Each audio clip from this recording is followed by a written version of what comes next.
नाही 7-12 वगैरे कोरा काहीच होत नाही। 7-12 कोरा करणे हे केवळ एक घोषणा आहे, पोकळ घोषणा आहे।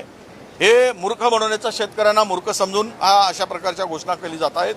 त्यामधून स्पष्ट दिसते आहे की पीक कर्ज जे आहे, आपला कर्जमुक्ती जी आहे ही केवळ बनवाबनवी आहे। ते अशी ही बनवाबनवी या सरकारची आहे।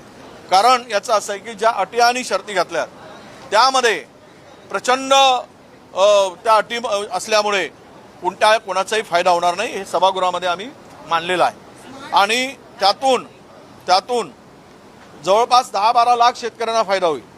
फार तर सरकारच्या तिजोरीला 10-12 हजार कोटी रुपये शेतकऱ्यांना द्यावे लागतील। जे काही 56 लाख शेतकरी 36,500 कोटी रुपये वगैरे दाखवले, हे केवळ आहे मूर्ख आणि धुळफेक आहे असं मी मानतो। हे सरकार कमिशनखोरीमध्ये एवढं गुंतलेलं आहे की त्यांना इन्फ्रास्ट्रक्चरवर कमिशन जास्त मिळतं, त्यामुळे शेतकरी मेला काय जगला काय त्याचं यांना काही देणं घेणं नाही आहे। हे आता सिद्ध झालेलं आहे। फोडाफोडीचं राजकारण एके दिवशी भाजपच्या स्मार्ट मीटरवरती पण आश्वासन दिलं होतं की आम्ही लावणार नाही, पण MSRTC हे आपले स्मार्ट मीटर लावते। स्मार्ट मीटरच्या संदर्भात या आठवड्यामध्ये किंवा पुढच्या आठवड्यामध्ये चर्चा होणार आहे।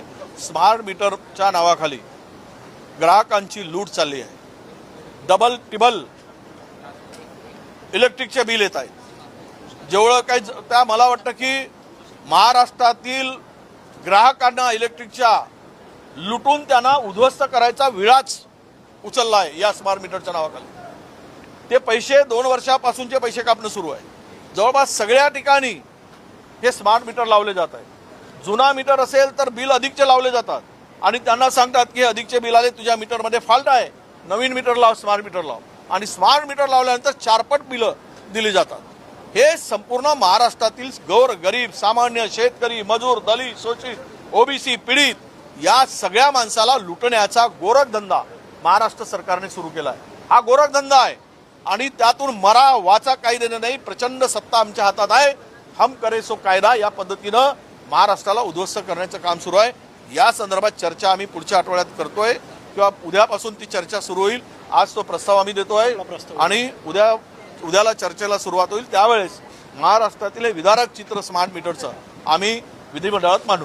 राज ठाकरे यांनी भाजपवरती टीका केलेली आहे। फोडाफोडीचं राजकारण एके दिवशी भाजपच्या अंगाशी येणार, पत्त्यांचा बंगला बांधला जातोय, सगळ्यात खालचा पत्ता हा मोदी आहे, मोदी गेल्यावरती सगळे खाली पडणार। हे खरं आहे ना, सगळं त्यांच्या जीवावर चाललेलं आहे। गुजराती लोकांच्या जीवावर देश उभा केला जात आहे, ज्यांचं योगदान देशाच्या कुठल्याच गोष्टीमध्ये नाही, ना स्वातंत्र्यामध्ये होतं, ना इंग्रजाविरुद्ध लढण्यामध्ये होतं, ना देश घडवण्यामध्ये होतं, ना बाउंड्रीवर लढण्यामध्ये आहे, सत्य म्हणजे सीमेवर। त्यामुळे हे सगळे जे काही आहेत तो एक पत्ता तयार केलाय, तो पत्ता निघाला की हे पत्त्याचा डोंगर कोसळेल आणि ही पाडी त्यांच्यावर येईल। हे राज ठाकरेंच्या म्हणण्यामध्ये तथ्य आहे असं मी मानतो। अशा नवनवीन व्हिडिओ पाहण्यासाठी चॅनलला लाईक आणि सबस्क्राईब करा।